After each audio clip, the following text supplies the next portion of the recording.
Dost thou know the place? Focus, the land is called. The spot is where branch roads from Dalbury from Dornis meet. And how long has it been since these things befell?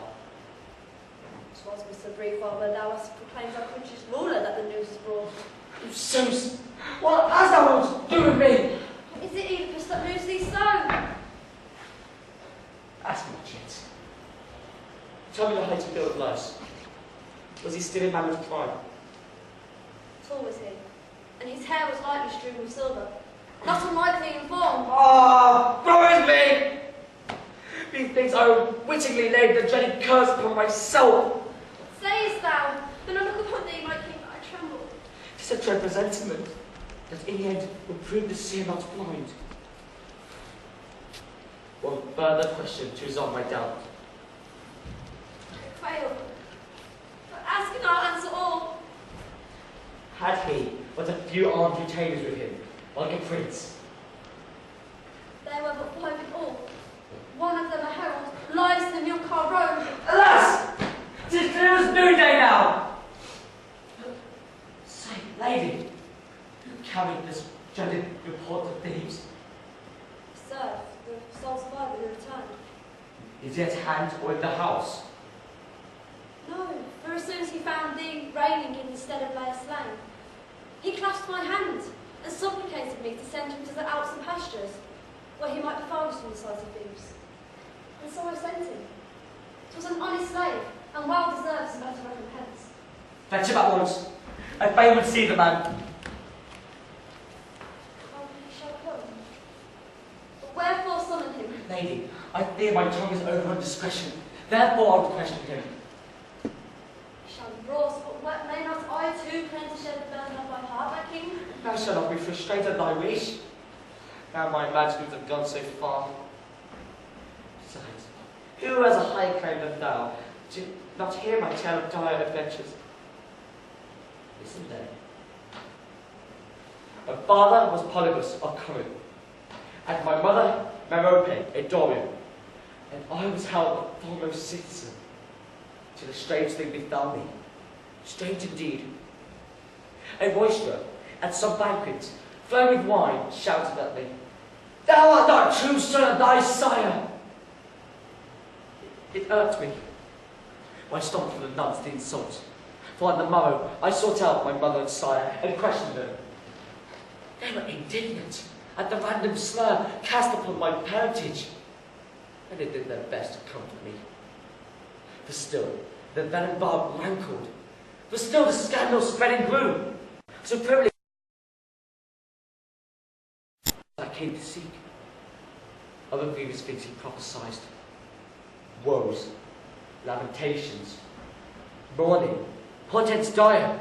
To wit, I should defile my mother's bed, whose raise up seed too loathsome to behold, and slay the father from whose loins I sprang.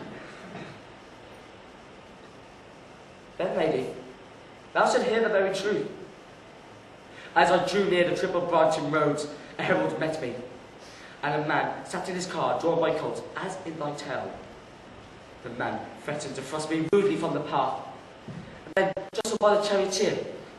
In wrath, I struck him, and the old man, having seen this, waited till I passed by, and brought down full upon my head the double-pointed goad. Yet was I quit with him and more. One swing of my good staff sufficed to fling him clean from his chariot seat, and laid him prone. And so I slew them, every one. Betwixt this stranger there was aught in common with Laius, who more miserable than I. What motive could your fightable God aboard? Wretched no sojourner, no citizen may harbour or dress those who are bound to harry from their homes. Yea, these hands so gory I polluted the bed of him who I slew. So, am I vile? Am I so utterly unclean as doomed to be banished and forego the sight of my sweet ones, and never again tread my native earth? And to slay the father, Polybus, who begat me in a weird? If one should say this is the handiwork of some inhuman power, who can blame his judgment? But ye pure and awful gods, forbid, Forbid that I should see that day!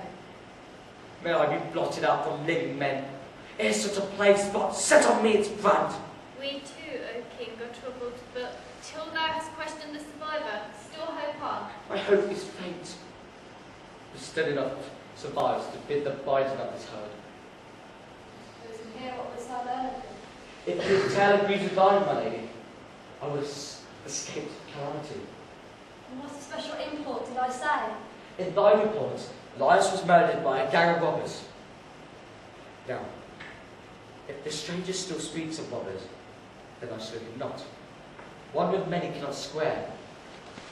But if he speaks of one lonely wayfarer, then alas, the importance of my guilt is forged. Well, rest assured, his tale ran us at first, nor can he now retract what then he said.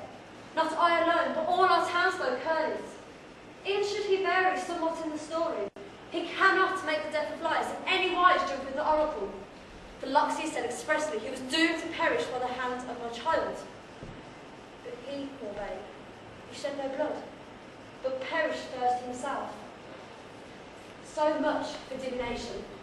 Henceforth I will look for signs neither to right nor left. Thou reasonest well. But still, I would have thee send the best bondsman hither. See to it. That will I straight away. Come, let us within. I will do nothing that my love dislikes.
No more I'll seek turfs sent to Lurker, or Abbay's hallowed self, though to Olympia bring my votive offering.